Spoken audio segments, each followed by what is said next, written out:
Exciting stuff. Now, we got some other exciting stuff to tell you about. The Smithsonian Folk Festival coming up next week at the nation's capital. Students, faculty, staff from 3 University of Hawaii campuses will be sharing how language has embodied culture, history, values, and worldviews for a century. And joining us this morning, some very important people: Aaron Sala, assistant professor, and Kalehua Krug, assistant specialist. Good morning to both of you. Thank you so much for joining us.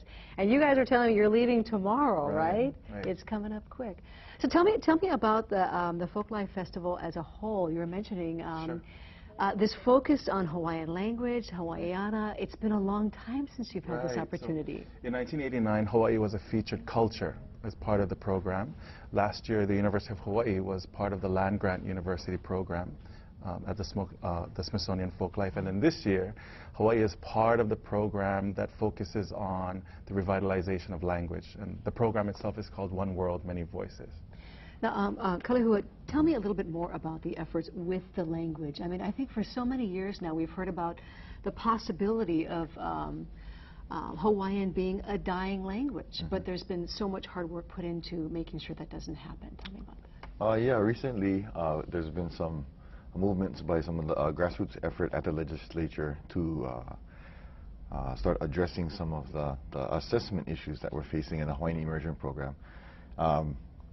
Prior to this, I was a Hawaiian Immersion teacher and got to experience some of the hardships that the schools and the students face while working within an English medium, English-based system. So I think, you know, for this Folk Life Festival, for me, it's good to start bridging the gap and building more federal awareness about language issues here in Hawaii.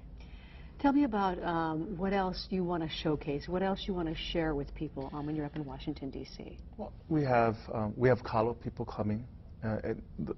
The part of this program is not just about language directly, but about how language, you know, sort of influences and informs everything else we do in the culture.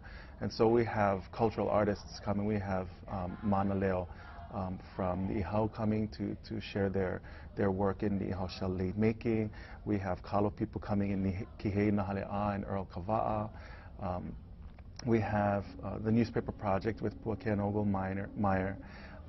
And so it's really a delegation of the community showing off how the language has really progressed and matured over the last 30 years in this movement, and bringing us back together, you know, attempting to start to come full circle in how we work in the language.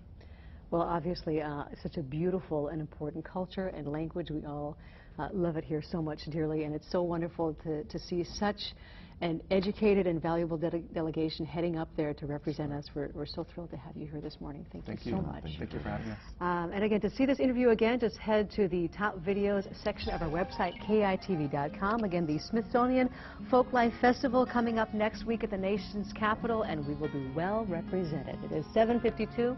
We'll be right back.